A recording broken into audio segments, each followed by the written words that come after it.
Back in September 2020, we sold our house in the UK, then moved to Normandy in France, where we bought an ancient French farmhouse with various outbuildings, including an old barn, a small cottage with 2 woodlands, and 3.5 acres of pastured land in a beautiful national park area. Follow us on our journey as Budo and I renovate the farmhouse, manage our land, and take on many projects for you to enjoy. Let the fun begin.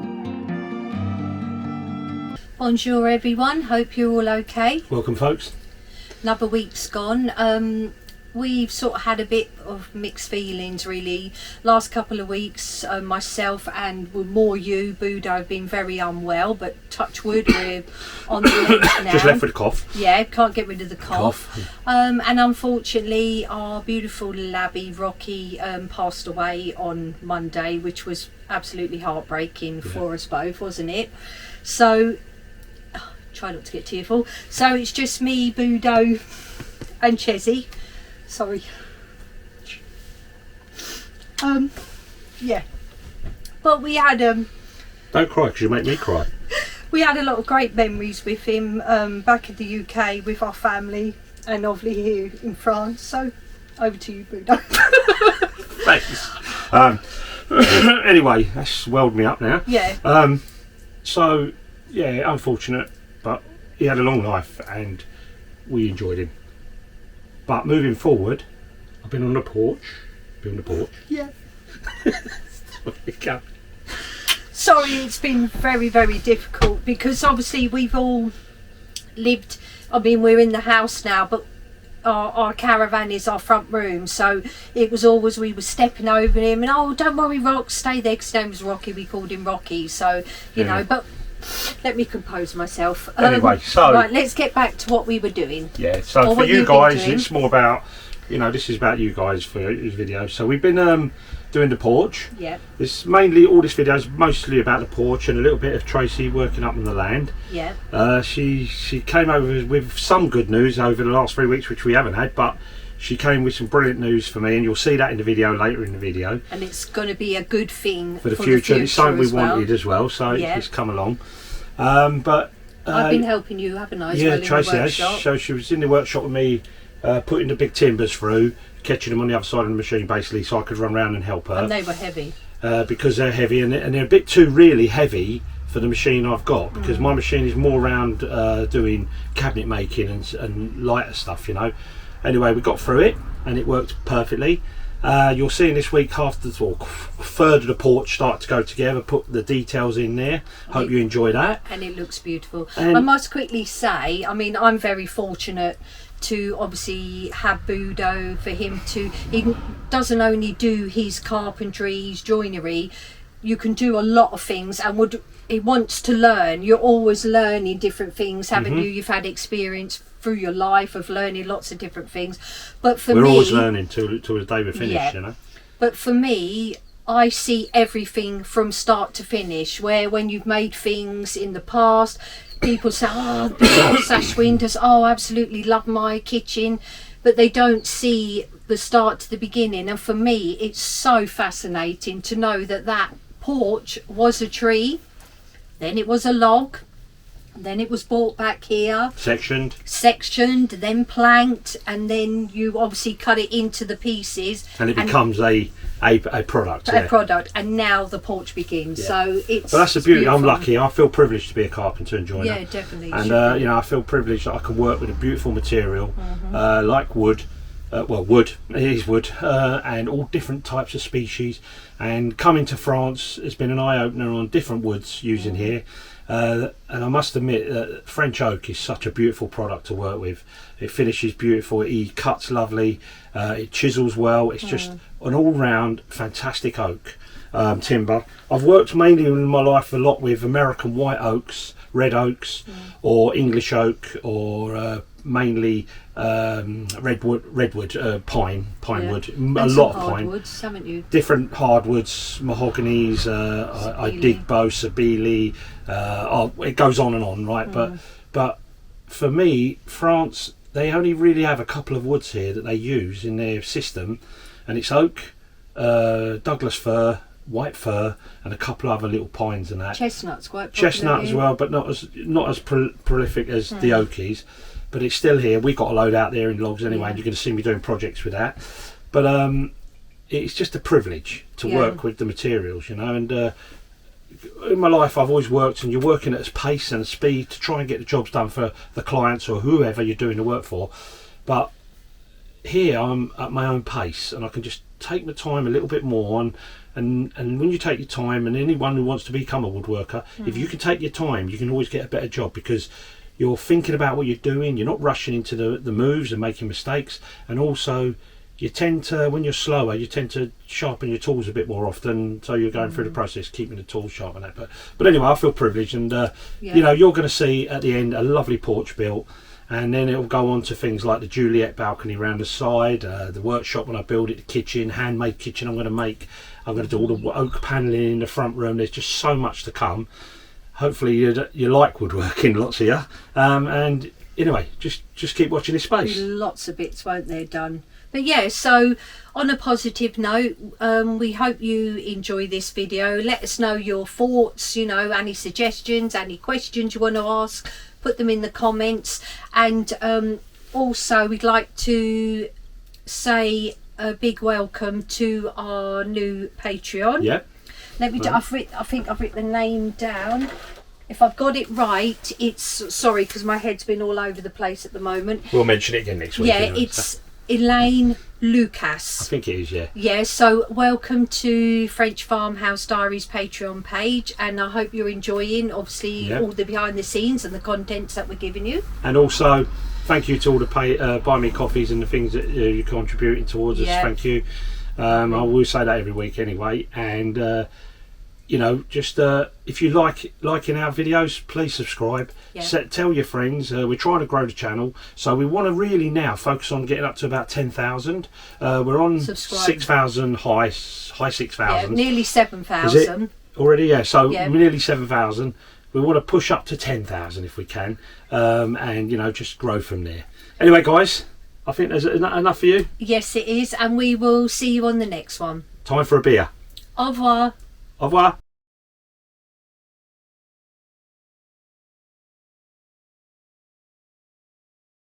Okay, good morning, folks. So I'm now cutting the arch member of the porch, the front. What you see at the front there is the arch bit. So put me in there. It goes round like that. Okay, it's an arch. I've started one, but I've nearly forgot to film it for you. So I'm going to film you this last bit, just cutting it out, and then I'll give you a little bit of an explanation after. So here we go.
So there you go, folks. A little bit noisy, sorry.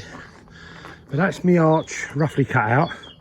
Now what I'll do is I'll dress it all up and make it the right thickness in the width that way. But that'll be done with hand tools.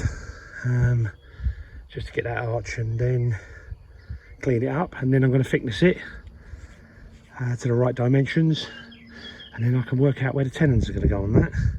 So that's going to go in the front of the porch. Let me just take you out of here, show you. So this is the view on, I suppose, for you guys. Okay, so you can see nice arch there, and that'll be at the top there, going across, right, and then the timbers will come into that. So there's little tenon shoulders to be cut to suit this arch. So there's a little bit of carpentry trickery, as they say. But yeah, that's the arch done. So now I can move on to these legs now. I've got one in the workshop. I'm going to finish that, and then I'm going to come back out and grab that one and start working on that, and then I'll finish working on this one. Okay, welcome back, folks. Right, so just wanted to show you what we've done. Tracy gave me a hand actually, because it was heavy stuff, passing it through this machine. So I've sized all these timbers now, and they're all finishing at 4.5 inches exactly, okay, in the width by the depth, if you like. Except for this one, obviously this is something different. This is a door sill, and this one here is an arch down the bottom here. It's going to be the arch front, so I've still got a bit of work under here to do. I'll do that all by hand with a spoke shave, but that's all that ready there. Let me take you outside and show you where I've started on the porch. So I've done a little drawing of all the sizes, which I'm going to work to as a rod, if you like. So what I'm doing now is I'm just putting down the internal part of the sill. So this will be the sill, and then the sash will sit inside here, but on the front here they'll be grooved out here, okay, and then there'll be another sill that projects about 2 inches out with a drip underneath, so any water coming down will go off there. Also, this front edge coming in about 1.25 inches will be chamfered or run off like a sill all the way round, and that's because how can I explain this? Say this is the sash side. The sash will be sitting like that on the inside, and then that distance between there and there, actually sorry, the distance between there and the back of the sash will slope away, so any water ingress will go away. It will always come out of the building. But I'm just on to doing the half lap joints now, so let me just show you them. So in the corners, there's a couple of ways of doing this, but because the weight is bearing down, I've decided to do a half lap joint here. So this is half lapped in and over, okay. And how we compress that and get that tight is the post that stands up here, we do a stubbed mortise and tenon with short shoulders on the sides, okay. And so there's a mortise goes in the centre here through. It finishes about here, down in depth, a little bit further, maybe about there, okay. That the timber will slot in on the top then, and then I'll put a draw dowel through here which pinches all this down. It grabs it and pulls it all down. It pulls the post, the top of the half lap into the bottom of the half lap, and it becomes like a cramp. It cramps it down. And some of you might say with a keen eye, oh, but you're going to see end grain here and here. Well, remember there's a full sill going on here. It's about this high, goes all the way across, so you don't see it this side, okay, and you'll see a little bit of it up the top there of end grain, and I'll polish that down and that will look nice. Once I've planed all this up, it'll look nice anyway. So I'm just on my second one over there. I hope you saw that. I don't know if I was pointing the right way. But anyway, yeah, so that's what I'm on now. This is the short bit up here, and then what they do is they sail past, okay, past this end, because the big posts are going in here, and then what I do is another stubbed mortise and tenon into the post, so that now becomes all integral, one part along here and the posts, and then the post will go above us, will go into the arch when the arch is in place. So there's a post here where this line is coming along here, and there's another post in the middle here, okay. So you're going to have 1, 2, 3, and the sash is going to be roughly about 600 wide, and then the little short sashes on the inside. Anyway, so that's where I'm at the moment. I'll crack on, And as I proceed further on, I will show you what I'm doing. I'll try and give you some terminology with the jointing, half lapping or stub tenoning or mortise and tenoning, whatever, as I go, alright?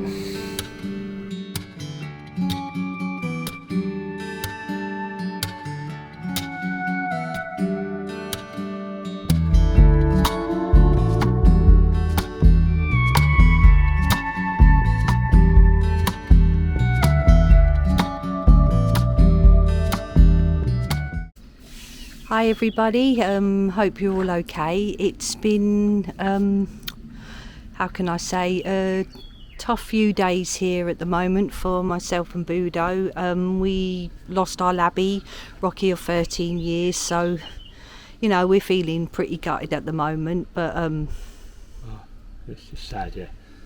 Anyway, shall we carry on, because we got... life goes on, you know. Yeah, we have to carry on, obviously, because we've got lots of projects to do. But let's just go and have a look. See what I'm up to now. See what Budo's up to. So, what I'm achieving there is, Okay. can you get a focus on there, Trey? Can you see it in the camera? Yeah, I can. Yeah. So, I'm just cutting in these bishop's hats we were talking about the other week. Okay, so chamfer, stop, and then a bishop's hat coming on, and that runs all the way down the frame, the post, and then we have to repeat down the bottom. There's a set distance between here. To get the aesthetics right, what I do is the width of the material is the depth of the start of the bishop's hat. It's pleasing to the eye that way. It makes it all look in proportion. Okay, and then here I have a little tricky cut, which is a tenon, which is a stub tenon. We'll cut off, it doesn't go all the way through, and then it's set back in as well, and then there's a 90-degree angle, and then there's a roughly 15-degree angle on the front edge. So it's a double shoulder, like, if you like, but I'll show you how that goes. But let me show you how I cut one of these. Right. Sorry, I'm still ill. Still got a cough. Let me show you how I set it up. So what I do, I've got a little mark on here. You see that right, Trey? Yep, I can. Okay. And then with my saw, I've got a line on top here and a line on top here. Okay. This distance here is set on all of them at the same. So I just cut a straight line down there, nice and slowly. And that's the thing when you're working with these big oaks. Always take your time. Cut to the line and stop. Okay. So that's cut down to the line now. And what I do, I get a chisel, carpenter's chisel, and this one is metal against metal, meant to be like that. Okay, and I just lightly pare that off. Nice light taps, keep it to the lines. Got a little twist in the what's it there, so it's going to be a bit raggy. Okay, let's drop that out. And I'll just pare that down, clean it up. And one important thing when you're doing this type of work, your chisels need to be sharp. Very Okay. sharp. You need to have sharp chisels.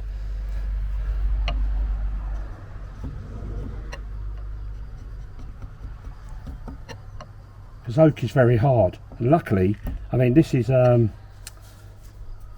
wet oak, well, green oak we call it, so it's a lot easier than doing it with, say, a dry oak, you know, as such. Anyway, we clean that out like this. Okay, then the next job, and this is so simple, so we're nice and flush there now. Okay, and equal. Then this piece here, if you come around the back of me this way, Trey, all I do is I judge this by eye. I make sure that I'm parallel with there, come back up here and start to clear out.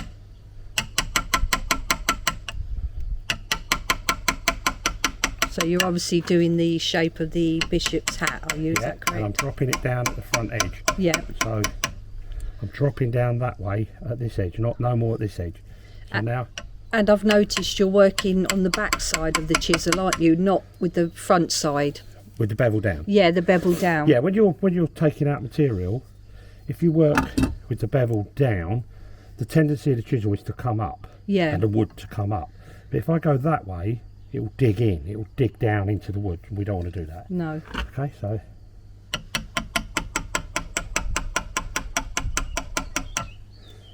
I'll just keep working away, gently like that, taking my time, leaving a little ridge on here. Yeah. Okay, so I've just got a tad more to come out. So that's a good English word, tad. Yeah, we use that a lot, don't we? Tad more, yeah. I can't say the other one I use, but I am. We sometimes say Nat's cock, but anyway. There you go. So there's your bishop's hat. There's your little ridge, and there's your chamfer going away. And all I do now is dress that up with a little bit of sandpaper, and then let me show you it fitting it. Right, where do you want me to go? You turn around and face this corner, Trace. So this is my post. I haven't done this actually. I should have tried to pick this first, but never mind. Hold on. So this will go in here. I don't know if you can see that. There we go. Yeah. So that's the first post in. Fits like a glove. So it's a nice tight joint down here, which we want, and then we'll do a draw peg through here. And what will happen is when I draw that in, because I offset the tenon by 2 or 3 mil, the hole, it clamps it down, it pulls it down this way and holds it in. I've still got to do this mitre here, so don't worry about that one, that's going to be like that. But if you notice, if you look at the oak, this is what we're showing is what we call the quarter sawn, or the quarter sawn on the oak showing, right? For the carpenters out there, they'll understand. And that's the nice side of the oak showing out. The rough side's at the back, and we keep the nice side showing in, because sitting back in here will be a sash, fixed sash all the way down. It will sit in there, and then you'll see this profile on the outside, this profile on the inside, and give it that medieval feel. Be beautiful. Anyway, I thought you'd like to see that. Can't wait. What I've done here as well is started all the mortising work. Some mortising done here. This is just dry fitted. Okay, I put a tenon. Oops, I put a tenon in this end, which will take the post that goes for the doorway. But slowly. Oak work is you always take your time. Do this slowly, because to ruin one piece of this is a big old job to cut another one and get it all back to another piece, and it can be expensive. But it wasn't expensive for us, obviously, because you see me make it out of the log, or making it out of the log. So all this wood here all comes to about €50.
So welcome back, folks. I just wanted to show you what the stub tenon looks like with the reduced shoulders.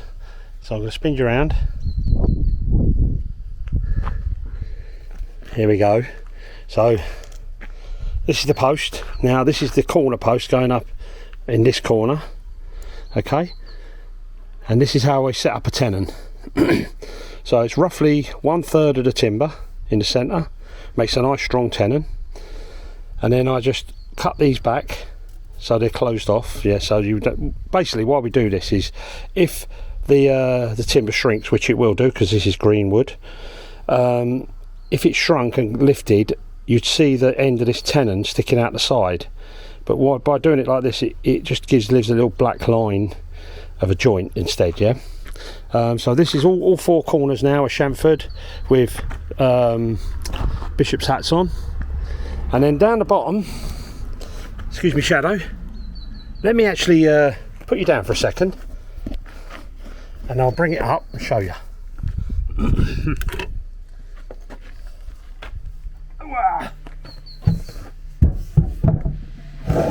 It's all heavy work, this oak stuff.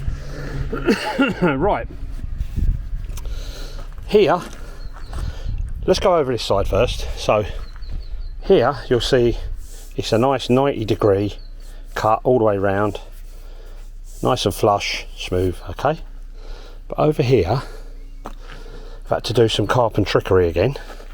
So we've got a 90-degree angle there to the centre there, and then this is pitching off at around 15 degrees and cut back at 15 degrees in here to create this tenon, and that's for this part here. I'll show you.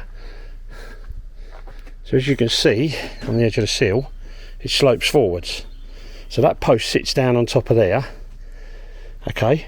Then I put a draw dowel in here, and what that does is that pinches this down. So I'll fill all this in here with a linseed putty, because we don't glue these joints, we just bed them in, yeah. So I'll put some linseed putty in there and squeeze it down with the draw dowel, and that creates that lovely joint on the end here, makes it solid. It ties this sill to this sill and the post, and then this sill gets tied to the door post, door jamb if you like, with a draw dowel here. So that pulls that in, and that creates a structure which is nice and strong. We had a little breakout here, got to show you the mishaps as well. So we had a little breakout here, and it's because the timber's got some splits in it, but it doesn't matter because this will all be filled in with putty, and then the false sill goes on the front there that protrudes 2 inches over to create a drip, and then underneath here I'll be lime plastering this with hot lime plasters. Anyway, let's give you a little focus of that one again. Tell us what you think.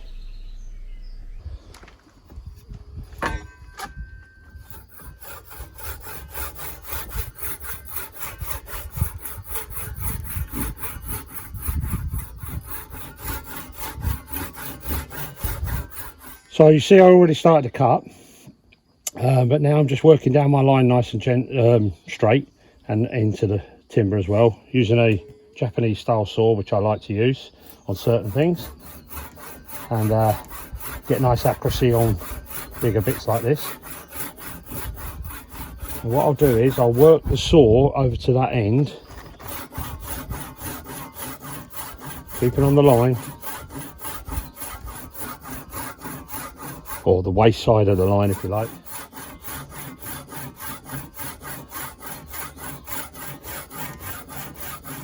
Okay, so now I'm down,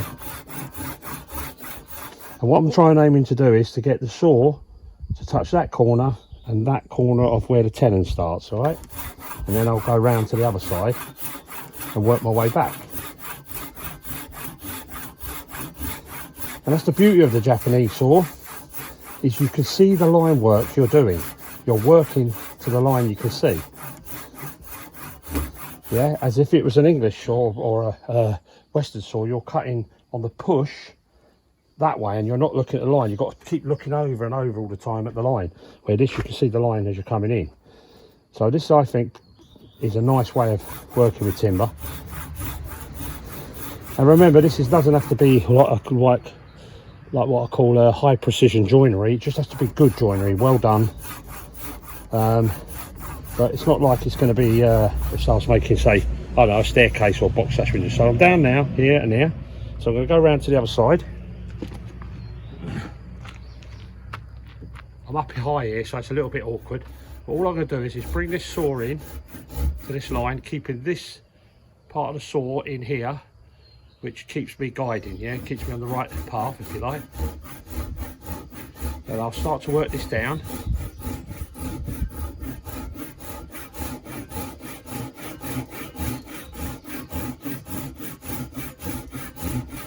Can't go too bad because this is oak we're cutting through here, which is hard. You need sharp tools.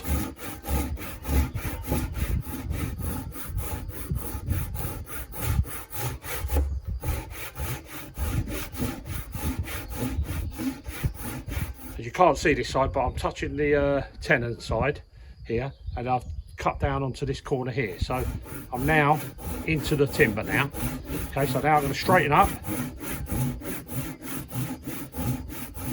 and then I'll come back around this side and finish it off. So I drop the saw back in there.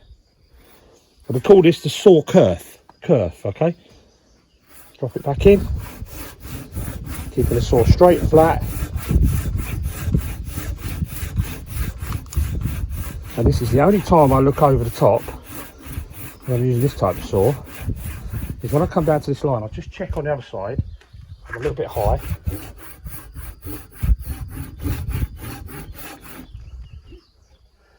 And that is it. A couple of more strokes and there we go. So both lines cut to the tenon. This is the tenon. So I'm now going to cut some more lines along here, knock this out, clean this tenon up, and that'll be ready for the top part, because this is the bit we did the bishop's hats on. So that's that corner there, right? Let's go in that corner over there. And Dupe, if you're watching, this was that bit you cut, that bit of wood, and I straightened it all up and everything. But I can see why you had a bit of a problem with it, because this dirty great big knot here. But I've worked around it now, so I'm just going to smooth that off, and that'll go in. So I'll show you the next bit when I've got the tenons cut out. Hi there folks, hope you're all well. I'm just up in the potager today. It's been absolutely glorious. We've had sort of quite a hectic few weeks with me, or a couple of weeks with me being unwell. Obviously Budo, he's just now actually I think stopped blowing his nose, but obviously he's been left with a croaky throat as well, and obviously having the sad news a few days ago of losing our beautiful Labrador Rocky, who we were fortunate to have for 13 years. We have had a fantastic memories with him back in the UK, and he was fortunate to grow up with most of our grandchildren, and he's obviously been to France twice as well, so we've got a lot of happy memories. But I just wanted to give you a little update of where I'm at on the potager. This is my fig tree, or our fig tree I should say, which I planted the other day. So as you can see, it's got all new growth on here, so that's going to be absolutely lovely, because I love fig with goat's cheese and chutney, and I'm hoping to make my own chutney this year, so that's going to actually taste yummy. Or even try and make fig chutney as well, which would be lovely with onions and tomatoes. There's Chessie there, she's on the hunt. She's a little bit lost. I think she knows her best buddy's not here, but we're trying to keep her occupied. But if I just turn you round here, I'm walking on the bash. I've had to put all this down because obviously I'm trying to kill all the weeds underneath, because I'm hoping to get planting very soon, but obviously it does take a bit of time. But I was going to plant the sunflowers all along here, all along this hedge here, but I'm not sure. I might put them in a different position. But I've now, let me just turn around. As you can see, on 1, 2, 3 of the growing beds, I've now put the geotech down, which I've folded underneath, and all I've done is gone along on each side and pinned them down. So when we get a bit of spare time, myself and Budo are going to be doing some more wood chipping. So I'll put all that down, and fingers crossed that will stop all the bracken coming through. But everything is just looking really lovely. And over here in the corner, this is my herb garden, and all these herbs I use: rosemary, bay, mint, thyme, oregano, sage, so, and parsley, flat leaf parsley. I actually have to stop it because I keep eating it. I just like it fresh, it's so nice. And here what I've done was when I was helping, because I've been in the workshop quite a bit this week with Budo, just helping him out, and we've been thicknessing and planing all the pieces of oak, and Budo had some of this left over. So I'm not going to use this on all the paths, but I've just laid it. As you can see, there's geotech underneath, so I've just laid that on top. I had to wet it, so hopefully it will stay there, but if not, failing that, we'll just probably put some more wood chips. But what I was thinking is just along here, over here, and all the way down here, I might actually pull the wood chip back and plant my sunflowers here, because they're going to grow up the fence anyway, and I just think they'll look really pretty. They'd be lovely for the birds, and obviously, you know, we can use the sunflower seeds, so you know, it's recycling again, isn't it? But what I did want to show you, and this was a big surprise, and I know Budo is going to be really chuffed. When I was walking round here, because I was going to the lavender field just to do the last bit of the wood chipping, just transferring it over, so again we have to put 2 rows of the geotech down and put fresh wood chip. On my way past, I noticed in Budo's box, and I know it's made us, he'll be so chuffed when I tell him, but I'm not going to try and see if I can get a little bit closer. But I heard quite a loud buzzing noise, and I thought, that sounds a bit too loud for a few bees. And what's actually happened is the bees have actually moved in to the bee box. Obviously Budo has set that up, obviously for them to, you know, hopefully for a swarm to go in there, but there has been quite a lot of bees. I have done a little bit of filming, and I have been watching them through the day, so I think, I'm not 100% sure, but I think they might be Italian bees, so they are a lot calmer. But how wonderful is that? And that's really good news for us, because obviously this is what Budo wants. We've got lavender, which the bees absolutely love.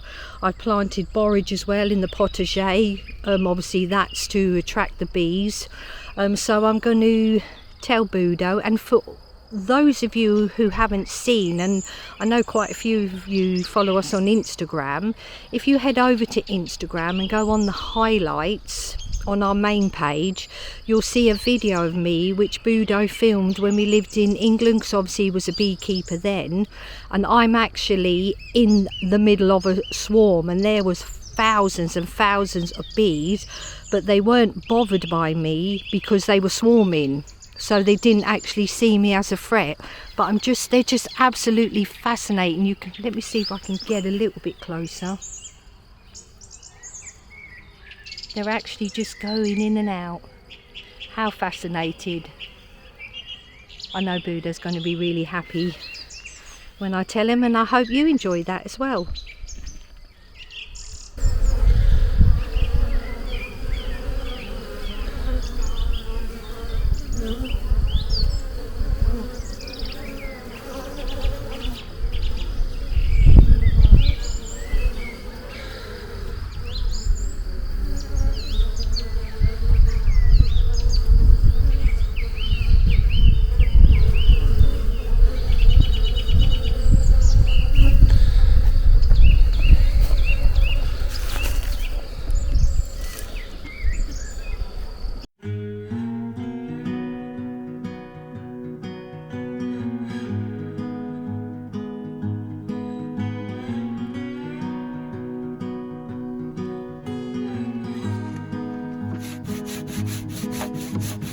Tell me, honey, will we go far?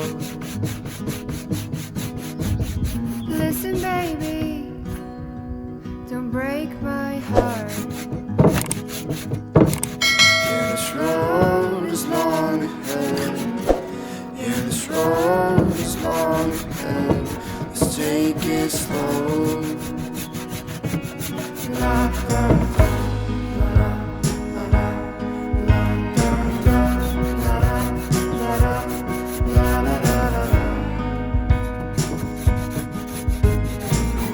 don't know what we'll find. Take a chance, love. Leave me doubt behind. Yeah, this road is long ahead. Yeah, this road is long ahead. So take it slow. Yeah, this road is long ahead. It'll be worth it in the end. So take it slow. La da, la da, la da da da da, la da, la da, la da da, la da, la da da da. Okay folks, I'll show you where I got to today. Now it's getting late, it's nearly 8 o'clock in the evening, so let me spin you around and show you what I've been up to. So far I've got this side of the porch up and built. It just looks like a frame to most people, but there's actually a lot of work in there because you've got stud morts and tenon on every joint. You can see some of the details here. So like I said earlier, you've got this, you've got to cut this in to sit down on your shoulders. Same with the joints here as well, and over there. Then I've done all the bishop's hat mitres and chamfers all through. So we're to that stage now, so I'm going to stop today, but I just want to show you one more detail. What was it? Oh yeah. So up here, this is going to be an overhang here, okay? So can you see that? Hopefully, yeah. So this is going to be overhang. So from there, it's a cut up, and then it's going to go round like that, out a little bit, and then up at 45 degrees. And that's going to be cut off, and that will be the shape left. And what I was saying to Tracy, what we could do is put a bracket on top of this and hang a nice little lantern on both corners, just a small one just for the outside. But it's a chunky old bit of kit, and I just want to say that, you know, it's all come from a natural product. So it's an oak tree, and you saw me cutting that up a few weeks ago. So it becomes a tree. Well, it's a tree, and it grows, and it comes down. It's a log, and then I process the log to this so far, and that will be replicated on the other side. And then you can start to imagine now the arch going over the top as well, and then the pitch roof with slate on top, and the oak. It'll come up lovely, that will. Still a long way to go though, but just wanted to show you that bit. Tracy's quite fascinated. She keeps coming out and saying, "Oh, I can't believe it's a log and then it's something else," you know. But she's always done that. You thought she'd have learned by now, but I mean, she's seen me working with wood for 30 odd years. We've been together, nearly 40 I think, something like that. And you know, I've always done the same thing, but she was helping me as well. So when I was thicknessing these up to section, she was helped me feed them, because I would feed it in the machine, and then she'd just hold it on the other end so I could run around and catch it with her, because they're very heavy lumps of timber and a bit dangerous. You don't want them dropping on your toes or something like that.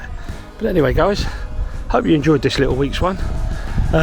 Next week we'll be on carrying on with it and pushing on further, and you'll see it come together a bit more. Sorry if it's a bit boring for some people, woodworking, but I'm sure there's people out there who like it. And but those who do, hope you've enjoyed it. And it's been a bit of a solemn week for us, but we're getting on now, and you know, we got to push on. Anyway guys, thanks for joining us, and don't forget to tune in to next week's. And tell me, honey, will we go far? Listen, baby, I